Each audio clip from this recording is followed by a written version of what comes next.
आज का मौजू जो है वो इंडिपेंडेंस के बाद, पाकिस्तान बनने के बाद, पहले मैं 7 वीडियोस अपलोड कर चुका हूं, कुछ लंबे कुछ शॉर्ट वीडियोस हैं।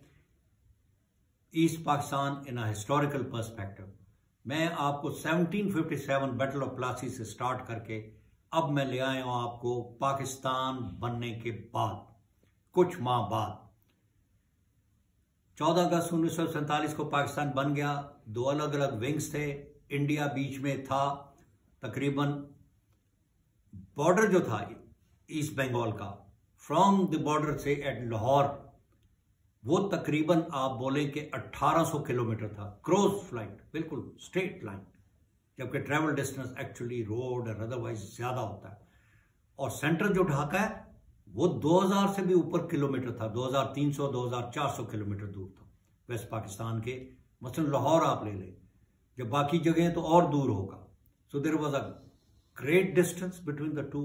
दे was separated the two separate wings. दुनिया में और किसी जगह नहीं था ये मिसाल। और बीच में in the centre separating them was a bigger powerful country, hostile country, जो एनिमी लाइक इंडिया।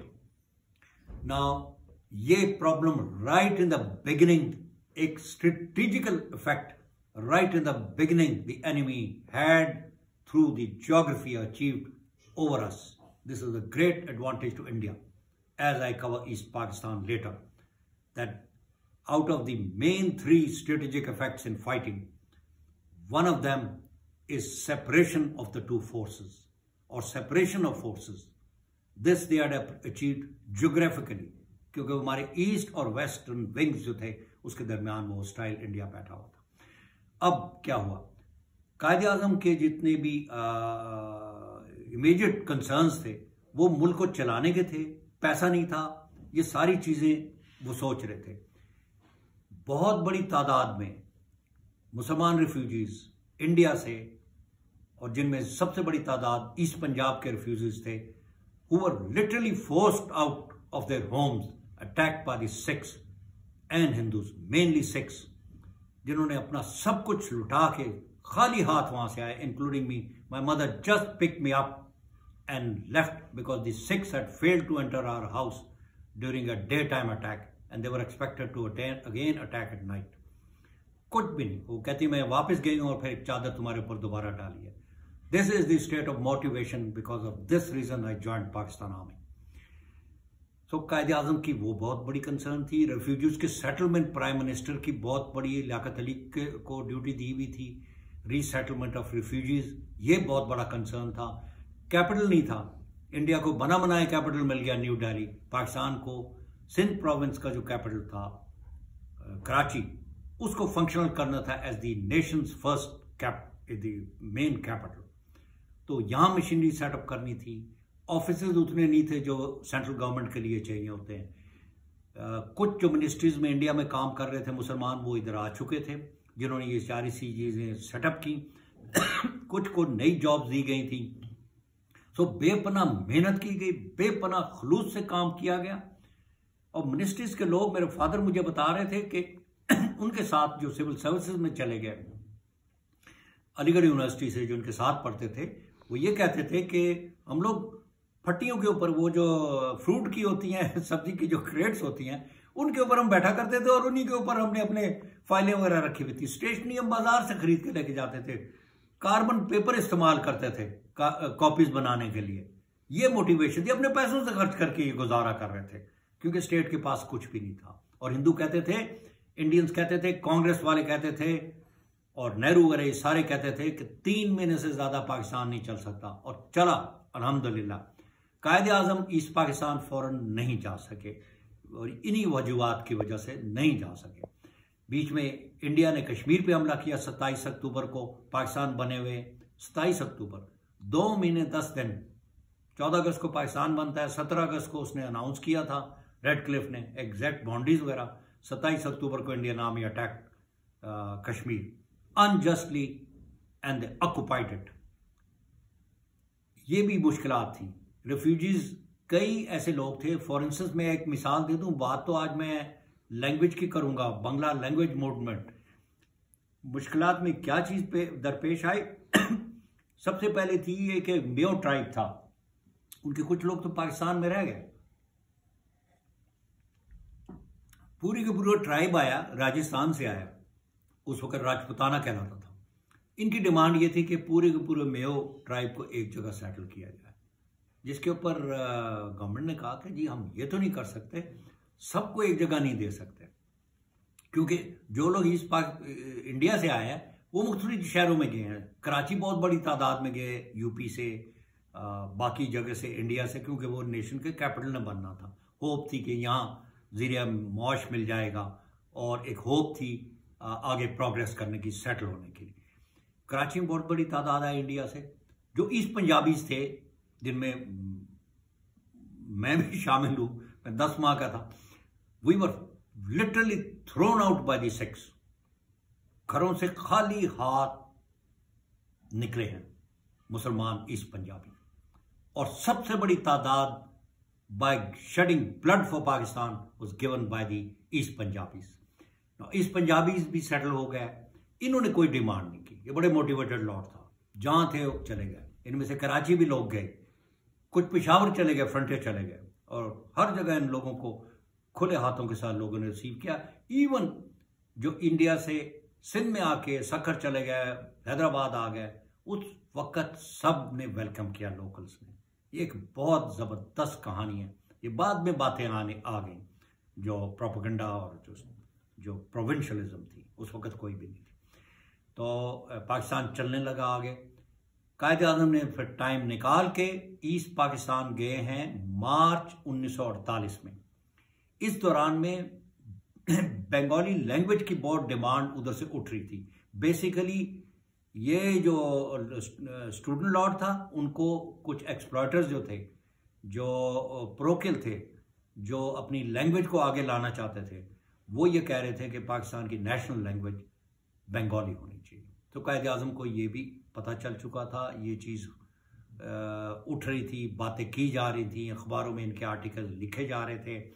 तो जब कायदे आज़म वहाँ गए तो 21 मार्च छुट्टी का दिन था, कायदे आज़म ने ढाका का जो सबसे खुला मैदान है, पलटन मैदान, वहाँ 5 लाख के मजमे को एड्रेस किया, और उन्होंने तमाम अहम नुकात जो स्टेट को, पाकिस्तान को दरपेश थे, वो उसके मुतालिक उन्होंने बातचीत की।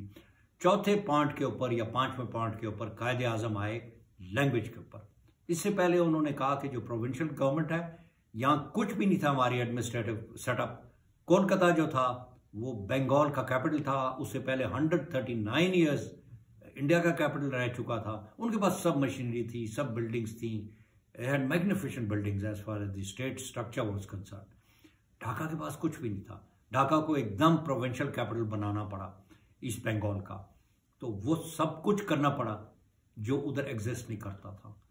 तो एक तो ये मुश्किलात आप सोचे ना, फेडरल गवर्नमेंट को भी ये इसका एहसास था, और उधर के जो लोग थे, लोकल लीडर्स थे, उनको भी इस चीज़ का बड़ा एहसास था। उन्होंने बड़ी मेहनत की, लोकल लीडर्स ने, बंगालीज ने, ईस्ट पाकिस्तानीज ने। तो कायदे आज़म ने इसका जिक्र किया, उसकी तारीफ की कि ये जो इस मुश्किल हालात में how they have cope with it, how efficient है दे हैव बीन, वो कायदे आज़म ने उसको अप्रिशिएट किया। उसके अलावा रेलवे जो थी एक बहुत कनेक्टिंग जरिया था। इसके जो वर्कर्स थे तकरीबन ओवरवेलमिंग हिंदूज थे, नॉट ओनली वो लोकल्स हिंदूज थे, बल्कि ज़्यादातर आउटसाइड बंगाल से एम्प्लॉयमेंट के लिए आए हुए थे। तो पाकिस्तान ईस्टर्न रेलवेज को रिवाइव करना था। तो बाद में फिर वेस्ट पाकिस्तान से भी लोग उधर गए थे। I remember my father in law Chittagong गए थे पाकिस्तान ईस्टर्न रेलवे में, और 3 साल 3.5 साल वहाँ ईस्ट पाकिस्तान में रहे। बिहार जो प्रोविंस है, यहाँ के लोग उर्दू बोलते हैं। बिहार बहुत क्लोज था बंगाल से, मुल्क था, साथ एडजस्टेंट था। तो बहुत तादाद, इतनी बहुत बड़ी तादाद नहीं थी जो वेस्ट पाकिस्तान माइग्रेट करके आए। इनको नज़दीक पड़ता था ईस्ट बंगाल। तो बिहारियों की हज़ारों की तादाद में वहाँ चले गए लोग। ज़्यादातर ये लोग बड़े स्किल्ड वर्कर्स थे, इनको काम आता था, और फौरन इनको एम्प्लॉयमेंट वहाँ मिल गई। बहुत बड़ी तादाद में इन्होंने जो गैप बना था पाकिस्तान ईस्टर्न रेलवेज में और ईस्ट बंगाल रेलवेज में, उसको फिलअप कर दिया, और ईस्ट पाकिस्तान में जो रेलवेज थी ईस्ट बंगाल में, उसको फुली फंक्शन कर दिया इन अ वेरी शॉर्ट टाइम। जितनी रेलवे कॉलोनीज थी, बड़े बड़े रेलवे स्टेशन थे, वहाँ ये बंगाली सेटल हो गए। अब जब मैं कवर करूंगा 1971 के वाकयात को, उसमें ये बस्तियां, ये जगह बहुत फिगर करेंगी प्रॉमिनेंटली, और क्या उधर ट्रेजेडी हुई उर्दू स्पीकिंग बिहारीज के साथ, वो भी मैं कवर करूंगा। तो ये लोग आए, बड़े मोटिवेटेड थे, अपने आप को इन्होंने मोल्ड कर लिया, जो कंडीशंस थी, जॉब्स ढूंढ ली। थोड़ा थोड़ा लोकल्स में कुछ लोग थे, फौरन नहीं, अभी नहीं, जब मैं ये भी लैंग्वेज मूवमेंट कवर कर रहा हूँ, बाद में इन्होंने इनके खिलाफ बातें करनी शुरू की कि जिन्होंने आके हमारी जॉब्स ले ली हैं, इन्होंने ये कर लिया, वो कर लिया। सो कायदे आज़म ने लैंग्वेज का बड़ा क्लियरली 21 मार्च को 1948 को अपने एड्रेस में वहाँ कह दिया। और उसके बाद मैं आऊँगा, बाद में आपको ऑडियो कायदे आज़म की रिकॉर्डिंग भी सुनाऊँगा जो उन्होंने ढाका यूनिवर्सिटी स्टूडेंट्स के साथ की। उस वक्त भी कायदे आज़म ने इस चीज़ के ऊपर बड़ा क्लियरली जोर कर दिया, जोर से कह दिया कि पाकिस्तान की स्टेट लैंग्वेज उर्दू होगी और यह एक बहुत बड़ी तादाद में बोली जाती है।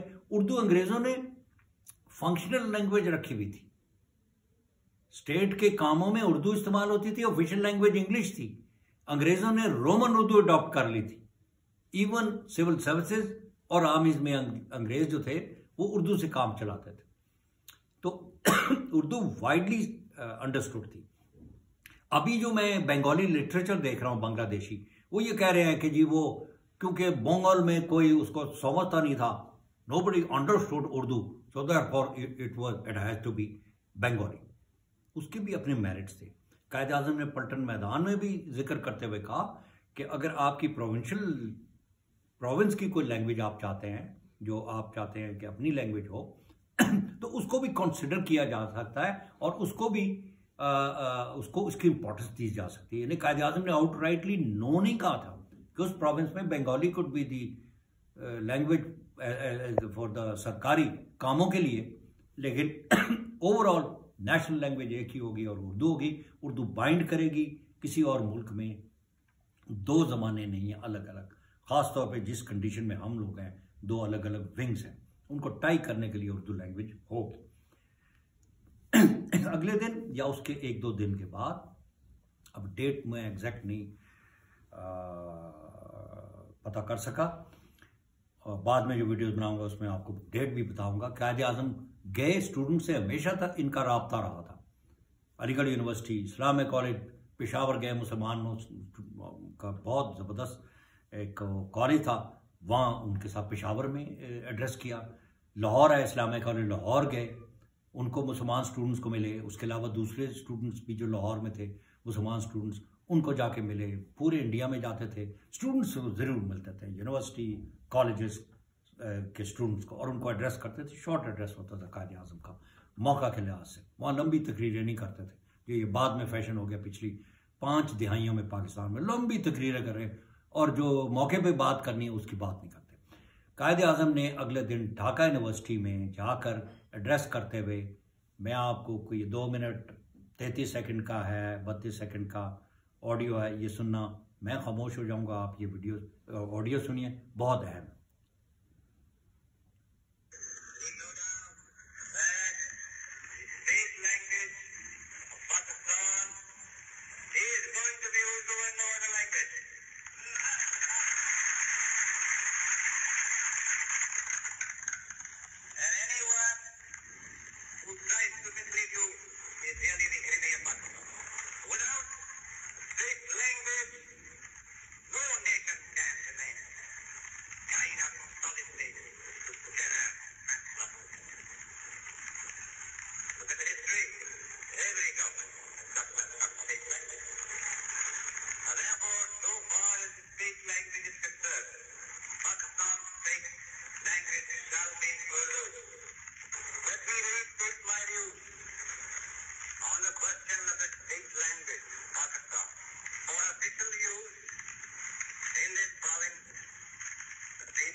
आपने सुना कायद आज़म की अपनी आवाज़ में ढाका यूनिवर्सिटी में इन्हें बड़ा प्रोपेगेंडा किया कि जी उधर बहुत नारे लगाए गए, कायद आज़म को इंटरप्ट किया गया। आप सुन रहे थे? When he spoke, short crisp address था, कोई इंटरप्शन नहीं थी, तालियां बज रही थी बाकायदा। ये सब बाद में डिसइंफॉर्मेशन फैलाई है और इसके पीछे यही सेपरेटिस्ट लोग थे जो राइट इमीडिएटली आफ्टर इंडिपेंडेंस इसके ऊपर लग गए। मुजीबुर रहमान उस वक्त, शेख मुजीबुर रहमान उस वक्त एक स्टूडेंट था, यंग था, पार्टीशन से पहले भी ये स्टूडेंट था, उसके बाद भी ये स्टूडेंट था।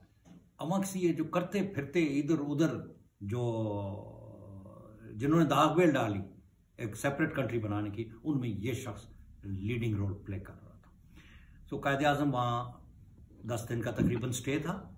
उसके बाद कायद आज़म वापस आए। इन्होंने इस चीज़ के ऊपर बहुत हाईलाइट किया था अपने एड्रेस में 21 मार्च के 1948 के एड्रेस में कि मैं आऊँगा, आइंदा आऊँगा तो मैं वीक्स रहूँगा, at times may be months I stay, because हर रोज़ मैं यहाँ नहीं आ सकता हूँ। तो जब आऊँ तो फिर हर चीज़ को अटेंड करूँ, जगह को देखूँ, प्रॉब्लम समझूँ।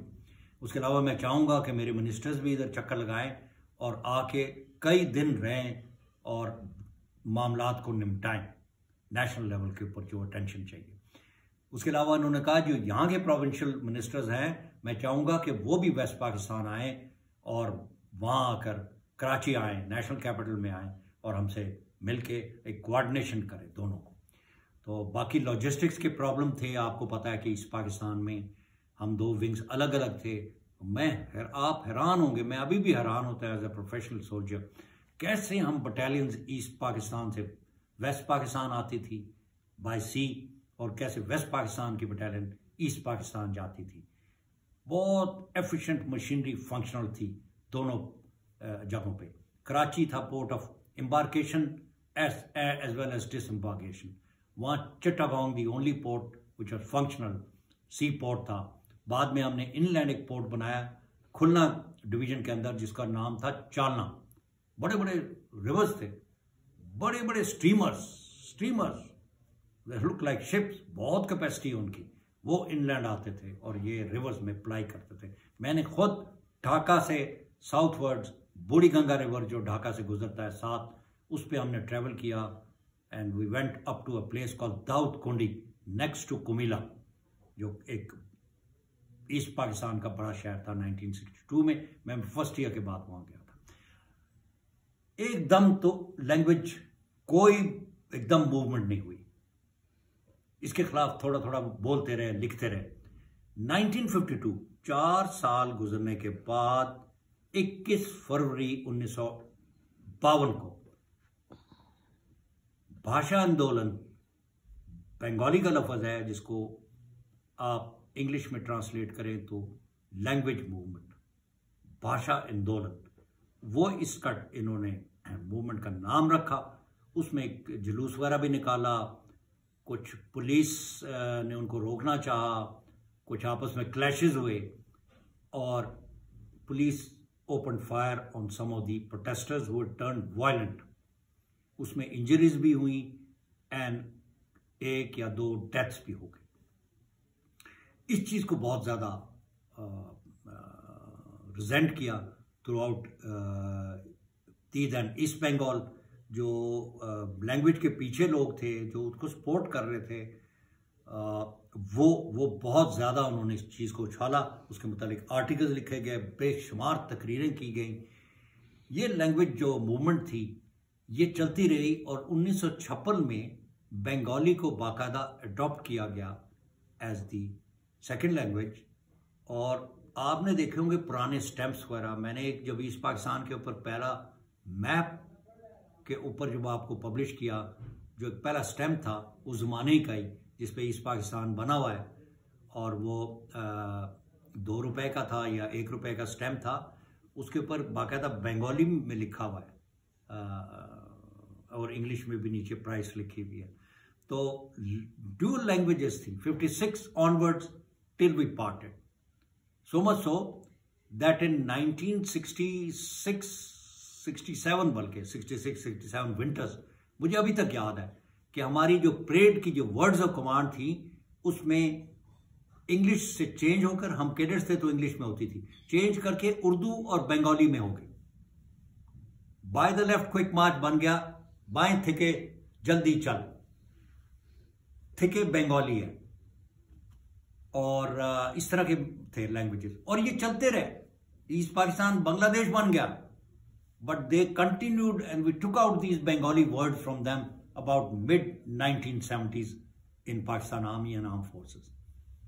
उसमें से फिर बंगाली लैंग्वेज निकाल के टोटल उर्दू के अल्फाज हुए। और एक इंटरेस्टिंग चीज, लैंग्वेज की बात हो रही है कि इंडियन आर्मी हर चीज में पाकिस्तान आर्मी को कॉपी करती रही है। They have been a step behind us everything. Organisation में वो कॉपी करते रहे। इन्होंने शुरू में जो पैरा वर्ड ऑफ कमांड, अभी उन्होंने उसको चेंज किया है।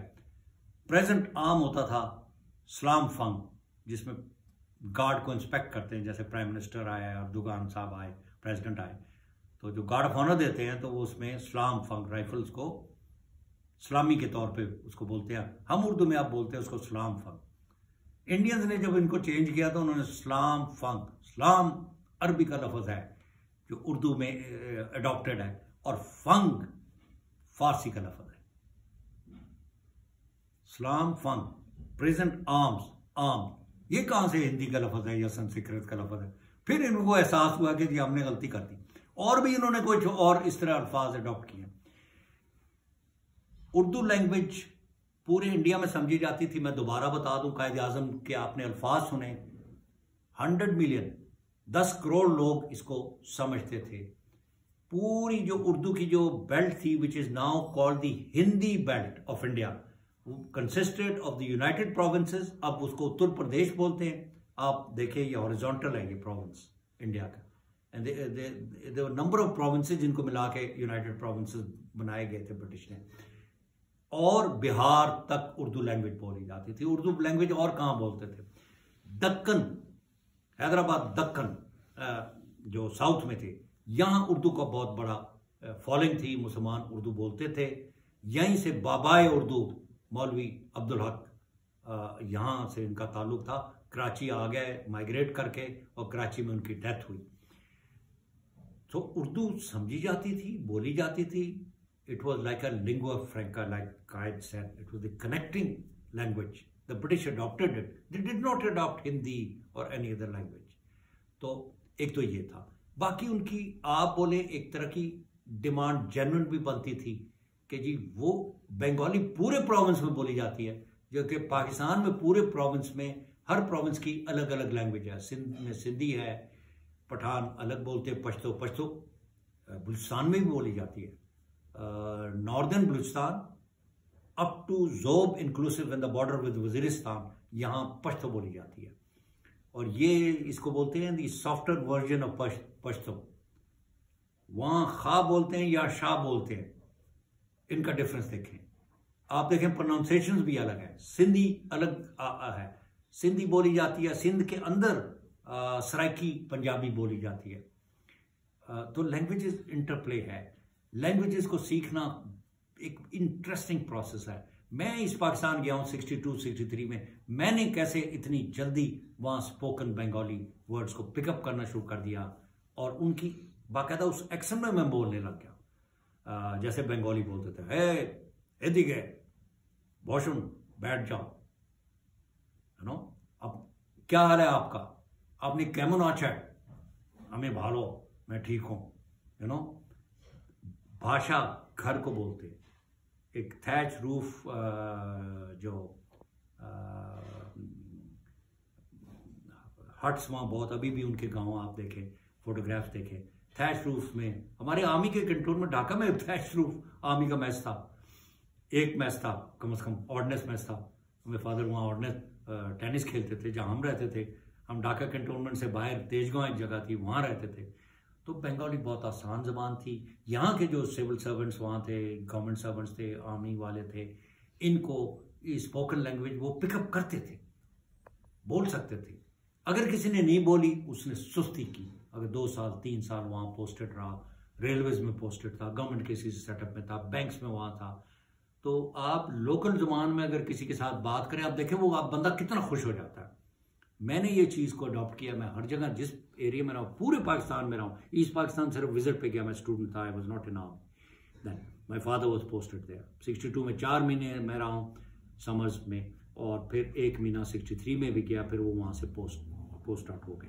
मेरे जो प्लटून मेट थे बंगाली, जो बाद में बांग्लादेश आर्मी में आर्मी चीफ भी बना, ASM नसीम अबू साले मोहम्मद नौसिम, प्रोनाउंस नौशिम। मैं उसको पाकिस्तान मिलिट्री अकेडमी आए, नौशिम गए खालिद अपनी कैमोराश है, क्या हाल है तुम्हारा। उसके बाद he was posted in Lahore. तो बंगाली लैंग्वेज अगर सीखने की कोशिश हम करते हैं तो बहुत अच्छा। लिखने में ये look like Hindi and Sanskrit, left से राइट लिखते थे। उर्दू हमारी राइट से लेफ्ट अरेबिक स्क्रिप्ट में लिखी जाती थी, और आप बोले Farsi script. Basically the official name of it was कि ये अरेबिक स्क्रिप्ट है। उर्दू मजमुआ है, बंगाली वो कहते हैं 1000 साल पुरानी थी, तो हमारी उर्दू लैंग्वेज भी तो तकरीबन 800 कुछ साल पुरानी थी। ये उस वक्त बननी शुरू हो गई, अल्तमशर ऐबक वगैरह जब इधर आ गए, ये टर्की स्पीकिंग थे, उर्दू आर्मी को बोलते हैं। तो लैंग्वेजेस फॉर्म इस तरह हुई। इसी को मैं इधर यहाँ अपना वीडियो ख़त्म करता हूँ।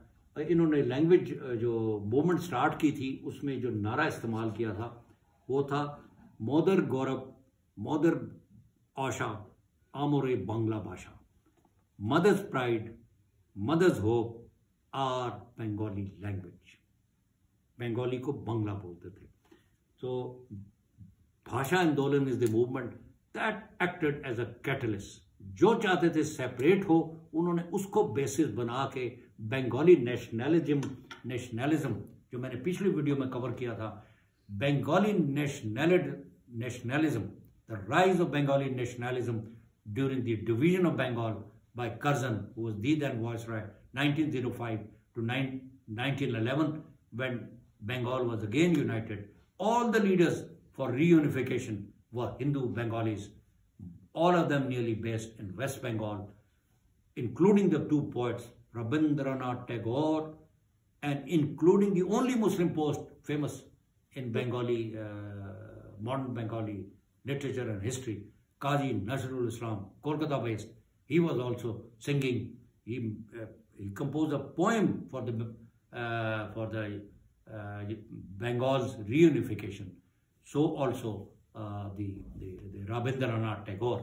And इसमें एक और चीज़ दोबारा रिपीट करूँ, that the Indian national anthem was written by a Bengali poet, Rabindranath Tagore. Not Rabindranath Tagore. I covered it yesterday.